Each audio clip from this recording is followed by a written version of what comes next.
पढ़ा और समझा और समझाने की कोशिश की। आलूदगी किन किन तरीकों से पैदा होती है और इसका कारण क्या होता है, कुछ कारण हमने कल सीखे।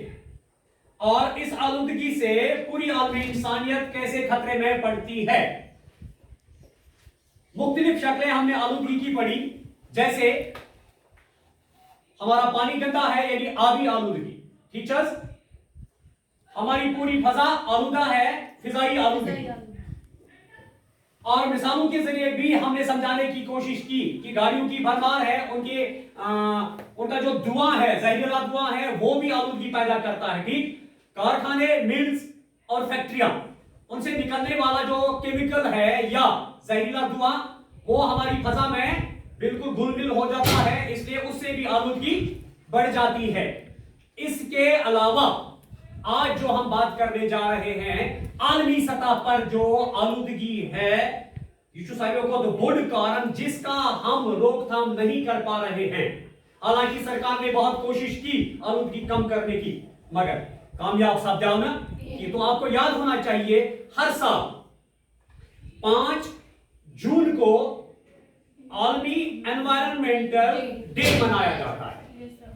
इसके पीछे मकसद खाली यह है कि हम ये आलूदगी को कैसे कम कर सकते हैं, इसके लिए बेदारी पैदा करें लोगों के अंदर, शहरों के अंदर। मगर कामयाबी छुड़ में ऐलान की है।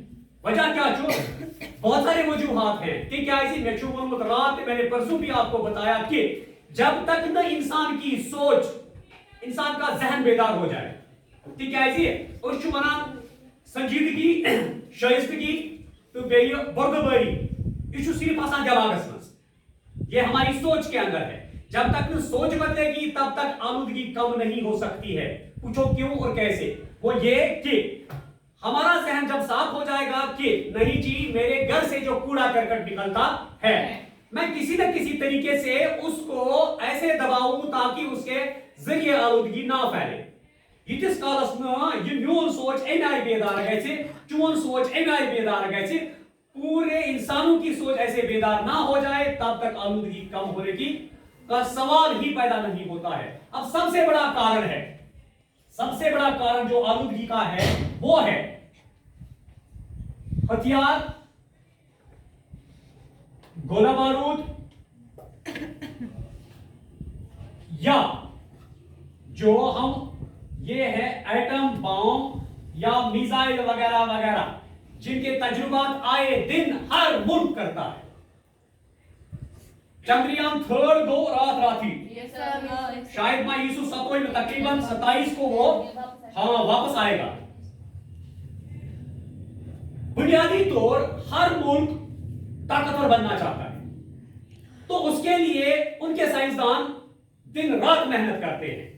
करना भी चाहिए, क्योंकि हर मुल्क को, भले ही वो अमेरिका हो, भले ही वो चाइना हो, भले ही हमारा वो भारत हो, हर किसी का हक बनता है कि वो तजुर्बात करे, अपने मुल्क की हिफाजत के लिए अपने मुल्क को मजबूत करे। मगर बदकिस्मती से इसका साइड इफेक्ट है।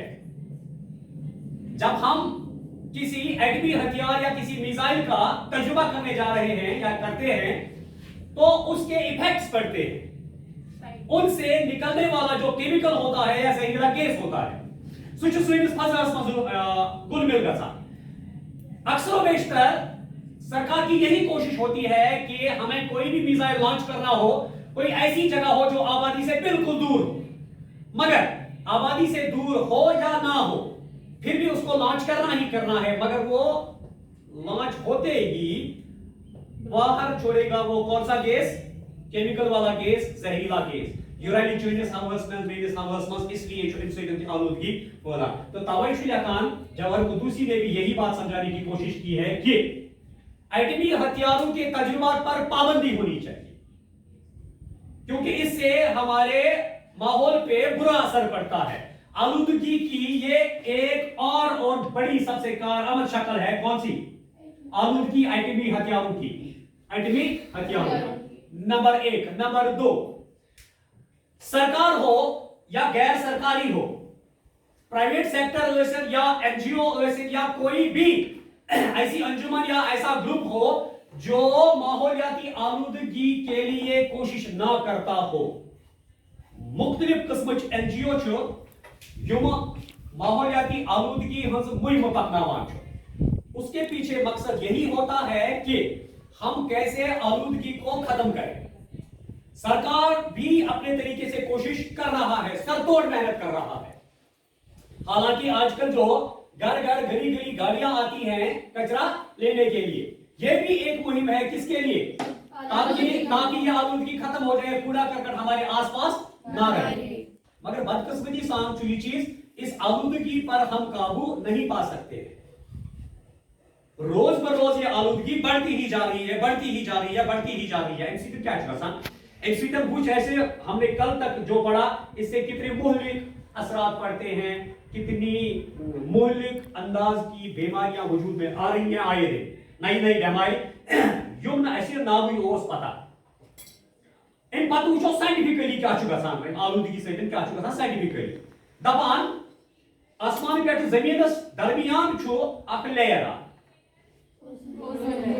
आसमान पे जमीनस तम दरमियान अख लेयर एक पर्दा मान लो, एक बारीक सा पर्दा है। दपान सूरज की जो शिआएं हैं, किरणें हैं,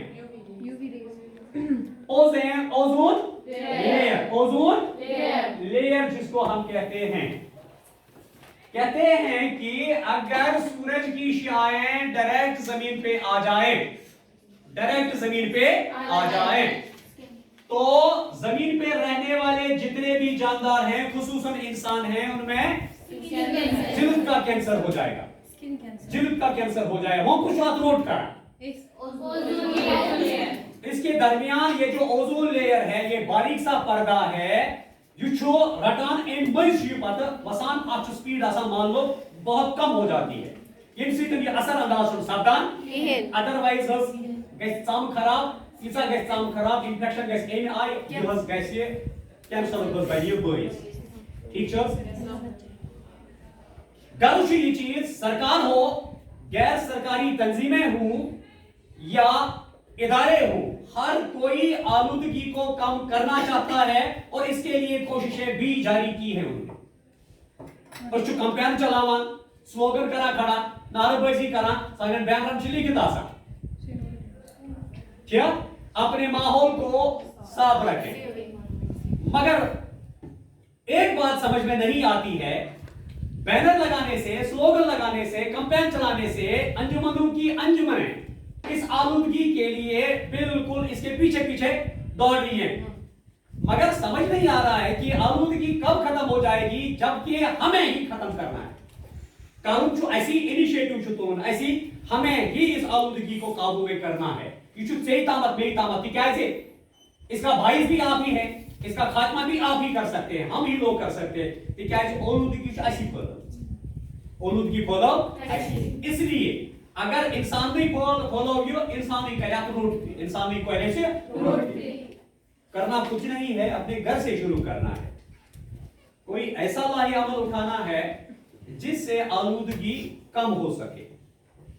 इथे पैटर्न जब मैं करूंगा, मेरा मोहल्ला करेगा, पूरा समाज करेगा, इथे पैटर्न वाकी शहर वगैरह वगैरह, इससे रोकथाम हो सकती है।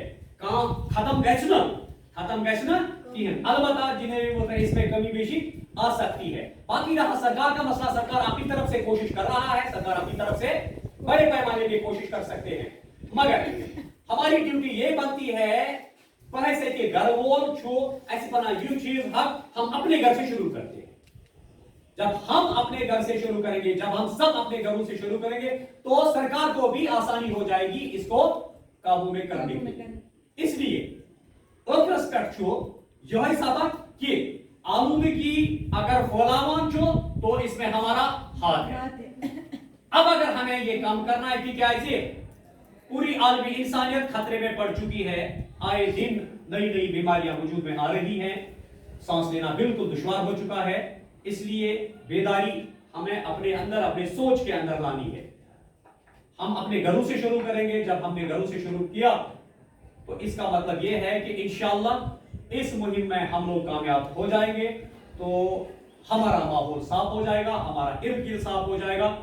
हम सांस लेंगे, राहत की सांस लेंगे, और हमारे पेड़ पौधे भी राहत की सांस लेंगे, मवेशी वगैरह वगैरह सब कुछ बिल्कुल ठीक हो जाएगा इंशाअल्लाह। बस बाकी करना क्या है, अपनी सोच को बेदार करना है। सोच को जब हम बेदार करेंगे तभी हम इसमें कामयाबी पा सकते हैं। आज के लिए ये इस सबक का आखिरी लेसन था, आज खत्म हो गया इंशाअल्लाह। बहुत जल्द ये हमारा पोर्शन था, नसर वाला पोर्शन खत्म हो गया T1 का। इसके बाद बहुत जल्द हम गजलियात पे आ जाएंगे। मैं उम्मीद करूंगा कि गजलियात जब शुरू हो जाएंगे तो आप पूरी तरह से कंसंट्रेट करेंगे, क्योंकि गजलियात वाला जो पोर्शन है वो बड़ा ही महत्वपूर्ण है आपके लिए। क्योंकि एग्जाम्स में, इम्तिहान में अगर आपको कभी कहीं भी मुश्किल लगती है तो वो गजलियात में होता है। वहां पे आपको बहुत दिक्कतों का सामना करना पड़ता है, ठीक है, ऐसे आपको समझ में नहीं आ चुका होता था। इसलिए आयत खुद तैयार हो इंशाअल्लाह।